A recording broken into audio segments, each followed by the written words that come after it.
క్రోసూరు మండల కేంద్రంలో భోగి మంటల్లో విద్యుత్ బిల్లులు దగ్ధం. ఇక పూర్తి సమాచారం మేరకు ప్రస్తుత కూటమి ప్రభుత్వం ప్రజల మీద వేస్తున్న విద్యుత్ భారాలను వెంటనే ఉపసంహరించుకోవాలని, స్మార్ట్ మీటర్ల బిగించడాన్ని ఆపాలని సిపిఎం పల్నాడు జిల్లా కార్యదర్శి వర్గ సభ్యులు జి రవిబాబు పేర్కొన్నారు.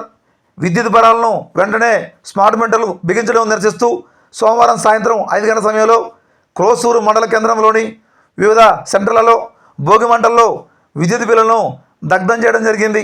ఈ సందర్భంగా రవిబాబు మాట్లాడుతూ ప్రతిపక్షంలో ఉన్నప్పుడు అప్పటి వైసీపీ ప్రభుత్వం విద్యుత్ భారాలను ప్రజల మీద వేసినప్పుడు బాదుడని గగ్గోలు పెట్టినటువంటి ప్రస్తుత ముఖ్యమంత్రి చంద్రబాబు నాయుడు అధికారంలోకి వచ్చిన తర్వాత ప్రజలను మరింత బాదుడంటూ నడ్డి విరుస్తున్నారని ఆయన విమర్శించారు.